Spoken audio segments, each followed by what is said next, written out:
I believe the average length of time that someone is behind bars before they are exonerated is roughly around 32 years.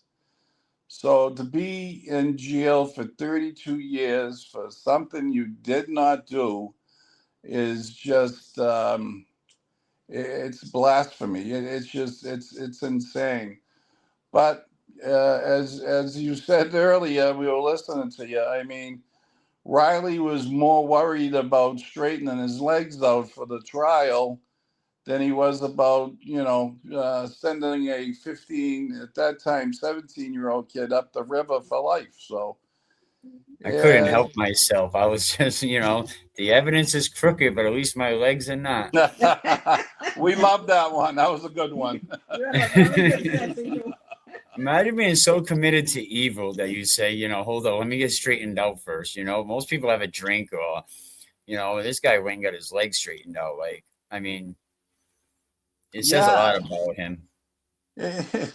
I remember the when they were doing the jury selection and he walked in, I said, he's about 2 inches taller. I was like, what the hell's going on? And then when he walked by me, I said, that son of a gun, he got his legs done. I couldn't believe it. So, I can see the judge say, sit down, you're walking like a doe. yeah, no kidding. But yeah, so, this is just, I know there was a few things mentioned about the neighborhood and, how Riley, he's the one that started this stuff about how everybody's split up for one camp for the O'Briens, another one's for the Don. It wasn't like that at all. You know what I mean? We, if not had a lot of support up there, we gained support up there. So, Riley's always trying to, uh, hit any angle he might be able to hit to make us look bad. And that was one of them, So, but, people like Gina and, other people up there that have been up there for longer than we were. My father bought the house in 1959, I believe it was. So we were there for a long time, and we just moved recently, and we stayed there to make a point. We're not ashamed of our son. We're proud of our son.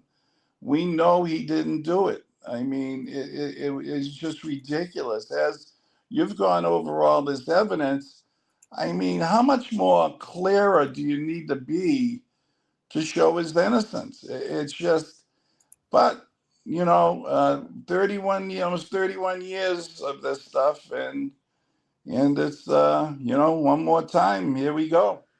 And Right. And, Eddie is going for his Route 30. And basically, a Route 30 is, a chance for the state to say, my bad, we screwed up on this one. And I think with the new evidence and new DNA stuff, the juvenile transfer here, and I talked about it all, and I think that this has to be Eddie's great shot for people to know what the truth really is. And it just takes the time to do a little research if you want to know the untruth. right. I mean, and and up at the neighborhood, it wasn't us against them. Okay. We were all friends up there. It wasn't okay, we're friends with you, you're not friends. We were all friends up there. And what Riley did was to try to divide the neighborhood by saying that Gina Mahoney was lying, that Virginia Reckley was lying, that John Roberts were lying, and they were on Team Eddie. No, that's not true. What we said to everyone is just tell the truth. Just tell the truth. Because I had a conversation with John Roberts when he wrote his statement to the police because they never interviewed him. And he said, Trisha, I don't really remember what time it is. I goes, then John, just put down what time you think it was.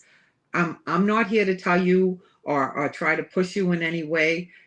You know, you're a Christian and you tell the truth. So just tell the truth, what you remember, what you don't remember. I mean, we didn't want anybody to lie. We didn't, I mean, even with Eddie, okay, Jimmy Mills, who was the first private investigator, he found someone that came forward to say who were two people that had jumped Eddie, and he got pictures of the people and he brought them to Eddie and said, Eddie, do you think these two people are it?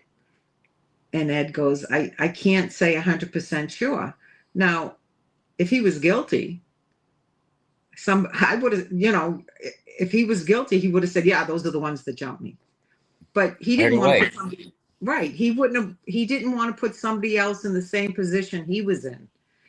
Do you know what I mean? He was telling the truth. I don't think those were the people, but they don't care what the truth is. That's the whole thing. And we didn't realize that till a little while into it, that they don't care.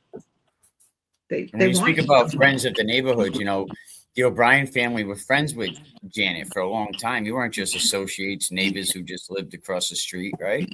No, we were friends, very good friends. We loved Janet. Yeah.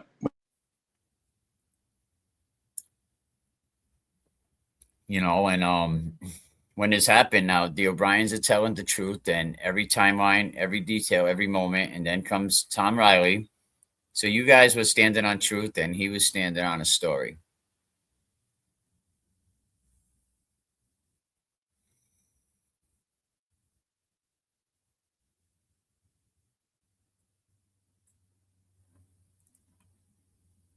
Did I lose you?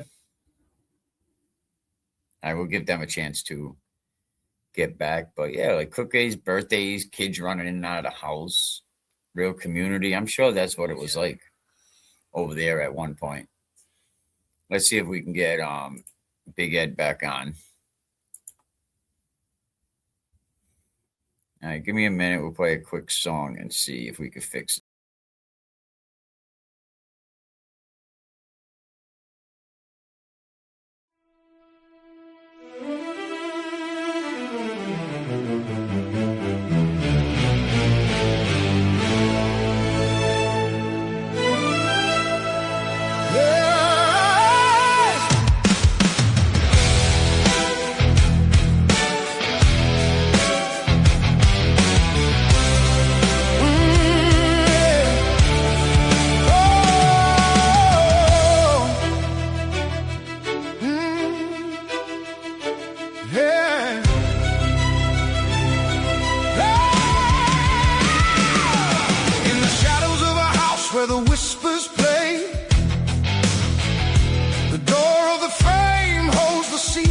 Of the day, locked on to Eddie, they whispered his name, caught in a tempest.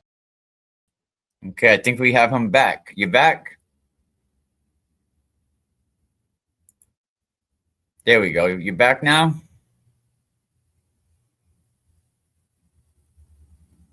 All right, we'll give them a minute. I see him here.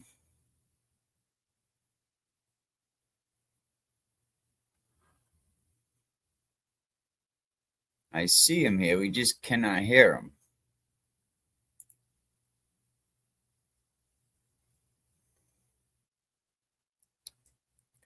Ed, Trish. Yep, they're trying to fix their microphone right now. Maybe they could sign out and sign back in. I'll send them a message. My phone, here it is.